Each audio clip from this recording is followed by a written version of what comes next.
তো যদি নিৰ্দলীয় খেলিব লাগে তেতিয়াহ'লে নিশ্চয় BPF দলবোৰে ত্যাগ কৰিব লাগিব, বাদ দিব লাগিব। যাৰ কাৰণে এই নিৰ্বাচনটো খেলাৰ কাৰণে মই BPF দল মানে বাদ দিবলৈ বাধ্য হৈছিলোঁ। নিৰ্বাচন খেলিলোঁ, হাৰিলোঁ নিৰ্বাচনত। আপোনালোকে সকলোৱে জানে যে মই যোৱাটো বিধানসভা নিৰ্বাচনত মোৰ স্থান তৃতীয়, 3 নম্বৰত মই থাকিলোঁ। হাৰিলোঁ মই নিৰ্বাচনত, হাৰি এতিয়া মই অকলশৰীয়া হৈ গ'ল। হয় কথাটো যে মই BPF দলৰ পৰা MCLA হিচাপে নিৰ্বাচিত হৈছিলোঁ। মাজতে বিধানসভা নিৰ্বাচন খেলিলোঁ মই নিৰ্দলীয় হিচাপে।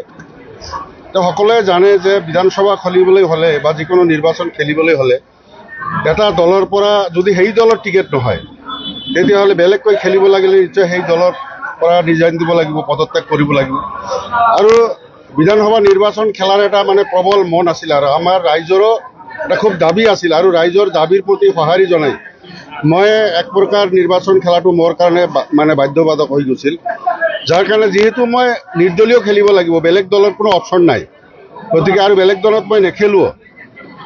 এতিয়া মই MCLA হিচাপে আছোঁ ঠিকেই, কিন্তু মই কোনো দলত নাই।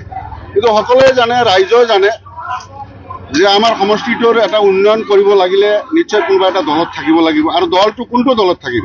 যিটো দল পাৱাৰত আছে সেইটো দলতেই থকাটো সমীচীন হ'ব।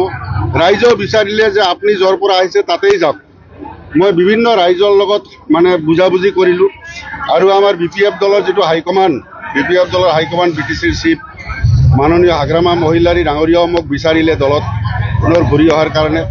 আমাৰ জিলা পৰ্যায়ৰ নেতৃবৃন্দও মোক বিচাৰিলে, কেন্দ্ৰীয় কমিটিৰ নেতৃবৃন্দও বিচাৰিলে, ৰাইজেও বিচাৰিলে যে আপুনি আৰু বেলেগ কথা চিন্তা নকৰি পুনৰবাৰ আপুনি BPF দলতেই ঘূৰি যাওক। যিহেতু BPF দল চৰকাৰত আছে, গতিকে আমাৰ সমষ্টিৰ উন্নয়নমূলক কাম কৰিব লাগিব।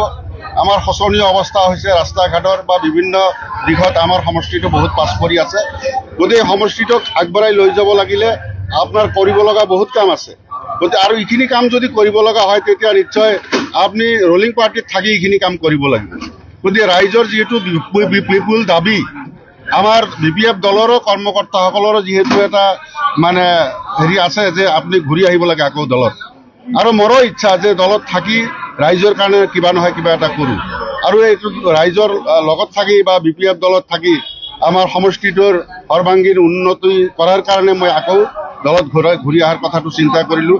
আৰু আজি আমি সদল বলে মোটামুটি মোৰ লগত প্ৰায় বিভিন্ন দলত BPF দলৰ মানুহ যিখিনি আছেতো আছেই, বাকী UPPL দল, AGP দল, BJP দল, UDF বা কংগ্ৰেছ, এনেকৈ বিভিন্ন দলৰ প্ৰায় 200 গৰাকী মানুহ আনিলে বহুত মানুহ আনিব পৰা গ'লহেঁতেন, কিন্তু ইমান মানুহ অনা নহ'ল।